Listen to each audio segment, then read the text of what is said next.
This is one of my projects that I'm working on. This tank here, I have 6 panda corridors. I'm just starting to get into cories at the moment. I've got some pygmies in another tank, and this is my second species that I've got. And so far they're doing really well. And they're cute little beggars that just swim around and chomp all day. Occasionally one of them will do something ridiculous like go up to the top of the mountain and sit up on top of the mountain or on top of the log. And they often just explode up towards the surface. I've got the water level a bit lower in the tank, and just in case one of them ever jumps, because they'll just rocket up. Eventually I want to move my neon tetras into this one, because they're not doing too well in the Amazon tank that I'm trying to do. And so I think I'll chuck them up in here where I can put some medicine in and control it a little bit better. I want to take all the endlers out because there's just so many of them that I think that they will outcompete any eggs that the pandas lay. I've also got some red cherry shrimps.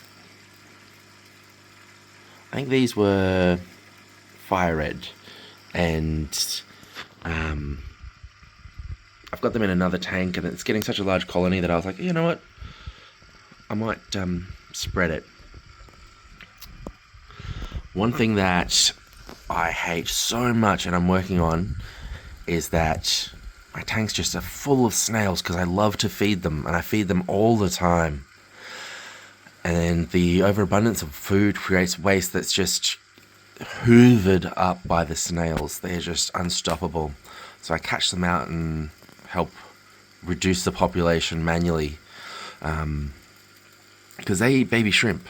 The very, very tiny ones, the large endlers will predate upon. And my plan is to have the back full of plants, the front reasonably open, middle ground moss, and I've got a fake rock in there that I'm gonna replace because I want to try and do everything natural style and eventually get a better light. That's another thing. I write all of my to-do lists on the tank in whiteboard marker actually, sorry. And then when I get it done, I just rub it off. Problem solved. Then I've got these 3 tanks are the ones that I'm working on next. This is the original one that I'm also growing a blackworm culture in to feed to them. And as this tank just sits here and just grows algae, and that's it. I've worked a heap on the snails, but there's a few more in here that just, 1 or 2 big ones that need to come out. I'm okay with 1 or 2. They're not too bad, as long as I'm not feeding too heavily. But if I feed too much, then all of a sudden, like overnight, the snails just explode.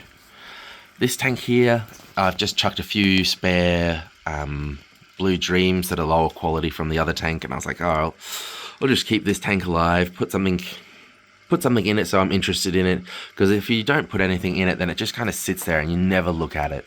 No matter what it is, anything in it.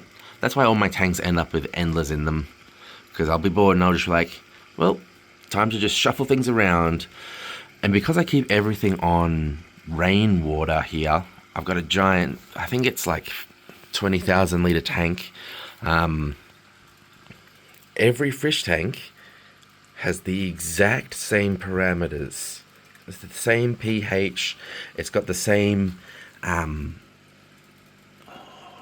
closer, please. Not a good shot. Which means that I can just take water or fish or shrimp or snails directly out of one tank and put them into another. This one here I'm just starting up as a breeder colony because I want to try and grow them out to sell. I've got tiger endlers where the males are yellow and black stripes, and there's some in there that have got a little bit of other things in them, and so they've got a speck or 2 of red in them. And the female ones that I put in here have this like blue, black and yellow tail. There's a couple in there that are fairly large that I've caught out of other tanks that I'm hoping don't have babies in them that are carrying the genetics of just the wild type Endler, because I want to try and separate them. I had them all mixed together in a big tank down here that the lights turned off, and they eventually I was like, oh, I'll do something else in that tank. So what I did was just chuck all the Endlers into one tank to hold them, and they all kind of crossbred, and some strains kind of died out because the others were more dominant or better able to tolerate the temperature and water in that tank, because I never do any cleaning on it. It's literally to grow food for my Oscar, but I somehow have the only peaceful Oscar that doesn't eat other fish too much, I don't think. I haven't tried it with anything bigger, because occasionally it does manage to catch one, but I've got an Oscar that is just placid, and it doesn't really attack, or it's too slow to attack the Endlers. So it'll eat one or two every now and again, but eventually I'll chuck a few more scoops of the net in. But the Endlers survive in that tank and breed and have babies, and they seem to be doing okay. It needs a bit of a clean, but he's a curious little fish. He had a lot more black on him, or her, I don't know, when it was younger, and they all kind of like faded or lost the melanin out of them, maybe? I'm not sure, but like the tank is just full of Endlers, and they eat all the food that I chuck in that he doesn't. I've called this one Lemon Meringue. I know it's bad luck to name your fish, because I had another one over here that was a wild type, and it just jumped straight out one night, and I came out and sat out here and was looking for my fish, and I'm like, where is it? And I searched everywhere for days before I found it, because it started to decay. It had jumped out of the bag and jumped out of the tank and landed in an Uber Eats bag, which was just holding like some spare napkins and things. And because I'd always eat dinner out here while I worked on my fish tanks, and I was so devastated. And I've just left this tank here. This is like my biggest failure of a tank. It's just dumped some plants in from other tanks, and I think there's a couple of shrimps that have survived in it, but it was like distraught.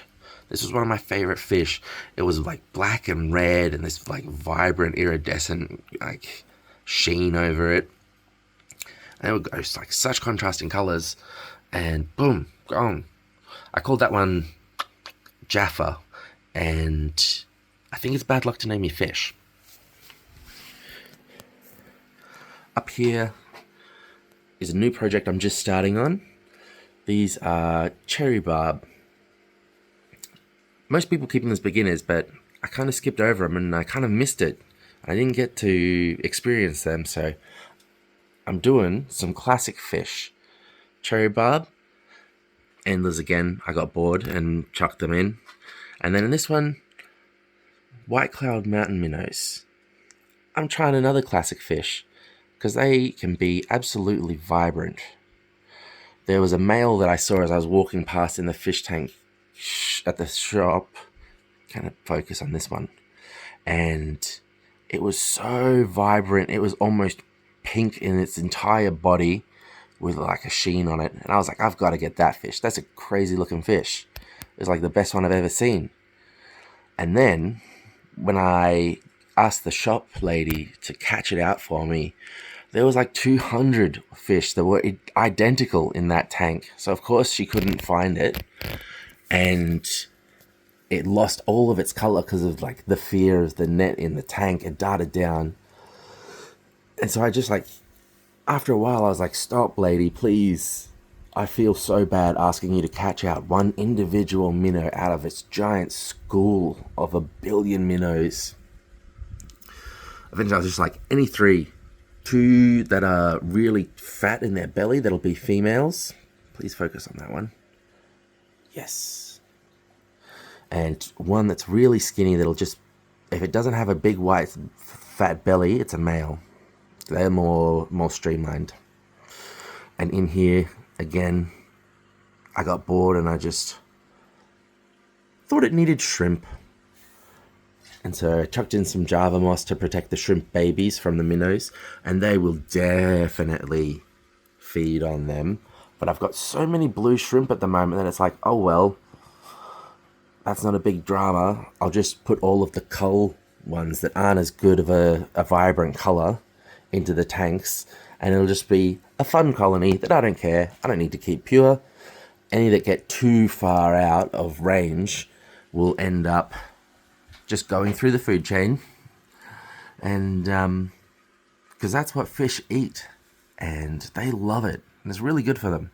This is another project tank that I've got a lot of ideas for that I'm working on. Eventually, it's going to have celestial pearl danios and emerald dwarf rasboras and yellow shrimps, and then the back wall is going to be like all rocks and Java moss and stuff.